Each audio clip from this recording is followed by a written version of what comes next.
Ito yung sagot uh, sa puzzle na ito mga boss. Unang sulong ang puti, tatalunin ng itim. Alam niyo na ang direksyon na itim pababa. Ang puti kahit saan. May dama na kasi yan. Sa itim may isang dama pa. Okay, ang key move ko dito ay dito. So anong tira ng itim dyan? Kung kayo ang sa itim.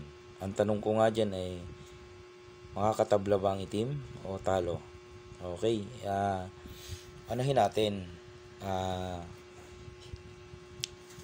Himay-himayin natin kung makakatabla nga. Siniguro. Okay.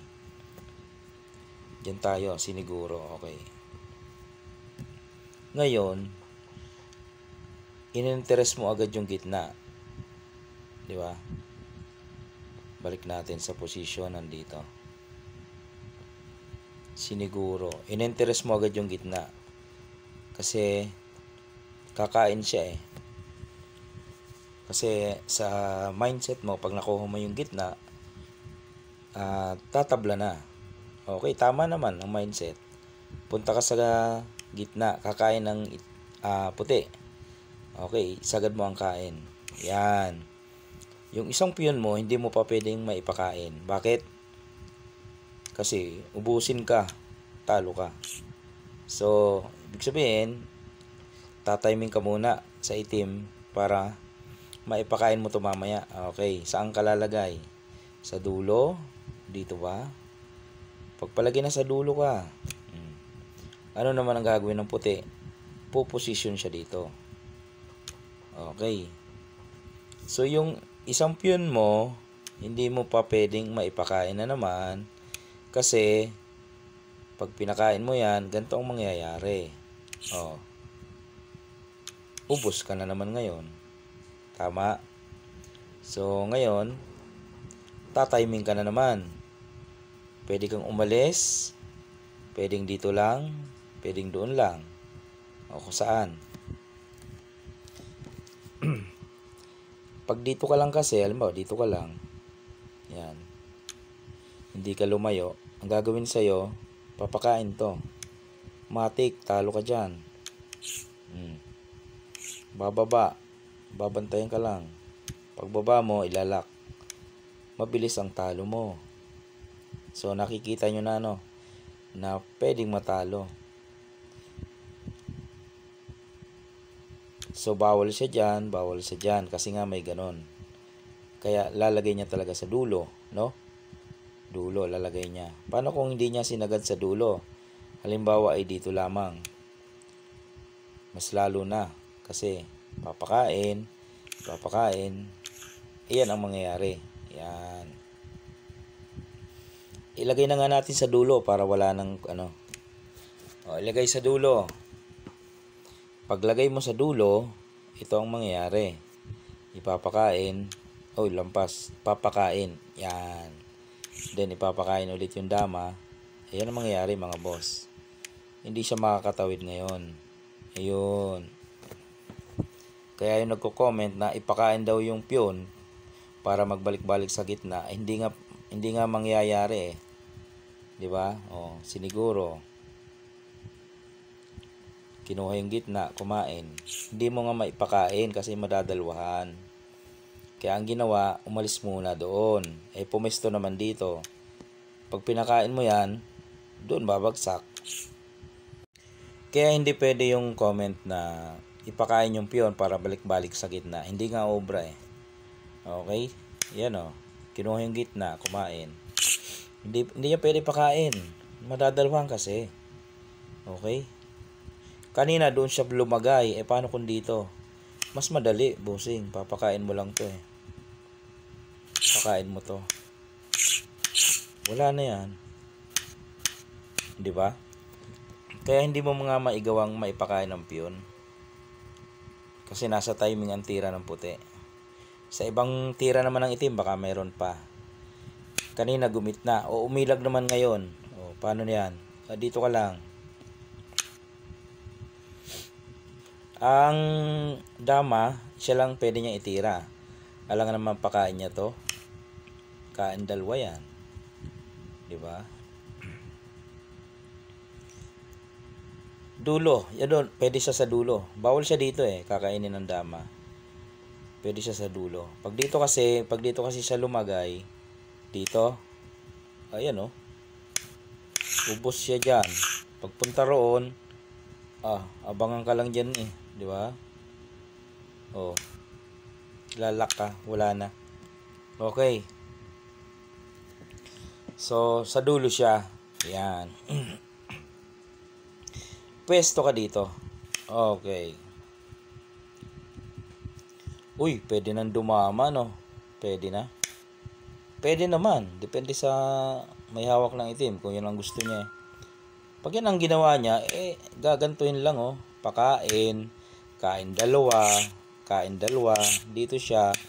Aabutan ka dyan. Ayun, oh. Diba? Aabot yan eh. Balik lang natin. So, hindi siya makamove doon. Pag ipinakain niya naman, pwede naman din. Kaya lang, maghuhulihan na tayo dyan. 3 versus 1. Kaya kitang hulihin dyan. Lalo na yung mga damador. Alam nila yan pag huli niyan. Pumesto dito, ano. So, anong pwede niyang i-move? Yung dama lang ulit. Bawal siya nga dito kasi may pakain dito. Okay. Sa gitna kaya, lalo nga. Bawal nga dyan. Huwag kang pumunta dyan kasi may pakain nga. So, ang mayayari, balik ka na naman sa dulo. Nakokontrol yung ano mo eh. Galaw mo eh. O, diba? Balik ka sa dulo. Ito, tatiming na ulit dito. Yan. Timing. May timing na naman.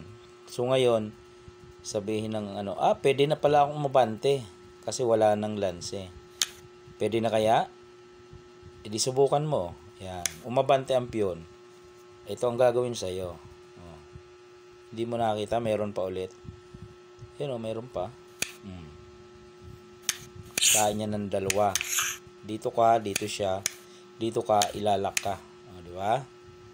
So, hindi nawawala yung abitag doon. Pwede nga rin ito ang gawin sa'yo eh. O, ipakain yan. Na doon siya. O, di ba? Maraming way. Paano talunin ang black. Okay. So, bawal siya dito. Kasi tumiming na dito eh. Okay. So, anong mangyari? Pwede kayong sumingit, ang piyon? Pwede naman. Lahat nga ng pwedeng itira, pwede. Kaya lang may katumbas na tira din. O, doon naman siya. Anong gagawin ngayon? Pag umabante ka, kainin. So, 3 versus 1 tayo. Maghulihan tayo. Pag umabante, kakainin talaga. 3 versus 1, maghuhulihan. So, hindi pa siya sisingit. Ngayon, dito siya, bawal na bawal, no? May pakain eh. Yan, no? Ubus siya dyan. Oh, di ba? Balik siya na lang doon, balik na lang. Okay, bumalik siya. Tumiming ka na naman dito. Laging timing lang. Hindi na siya pwede diyang umangat. Yan, aangat, bawal na. Kasi may ganto, may tira na dito. Yan. Balik na naman siya sa dulo. No choice siya, wala siya magawa eh. Balik siya sa dulo. Pagbalik sa dulo, dito na naman siya. Yan. Ba't kaya pabalik-balik ang puti? Kasi nga tumatiming. Para pagbalik niya sa dulo, wala na, huli na talaga siya. Bibigay na yan eh. Di ba? Ngayon, dito siya. O, ganito ang gagawin. O, di ba? Madadalwan siya. Okay. Dito na siya makakapture ng tuluyan. Dito siya. Ay, dito na nga. O, yan na. Ang kanyang katapusan. O. Lalak. Okay. Kaya ang mangyayari dyan, dahil malapit na ang kanyang katapusan, magpapakain na yan. So, kain ka ngayon. Yan, dyan sa part na yan, maghuhulihan na kayo, 3 versus 1. Didiscuss ko po ba yan? Sa mga marunong na talaga manghuli niyan, mga bossing. Sasabihin ng iba, pag siya daw sa itim, kahit abutin ng umaga, hindi mahuli. Ay, mahuli yan, boss. May formula yan eh. Kasi nakuha yung center eh. Saan ka naman maglalagay dyan? Dito. Oh, saan ka na? Di ba? Nakuha na yung mga ano dyan. Saan ka na maglalagay? Magpabalik-balik ka na lang yun dyan sa mga gilid-gilid. Yan na, nag-triangle na yan oh. Pag nag-triangle yan, malapit na yan. Oh, gilid-gilid ka na lang dyan. Oh, dito na. Oh, wala ka nang mapupuntahan. Pag dito ka, ayan lang, oh, di ba? Pag dito ka, oh, ayan lang. Okay. O yan ang ano diyan, solution diyan sa ganyang puzzle, no. Maraming variation pero mahuli at mahuli hanggang umabot sa 3 versus 1. Yun lang mga boss, sana ay nakatulong sa ano. Kasi sa mga ending game pag ganyan, minsan tinatabla na. Tabla na ika. Okay, at least may idea ka kung may chance pa bang manalo. Yun lamang mga bossing.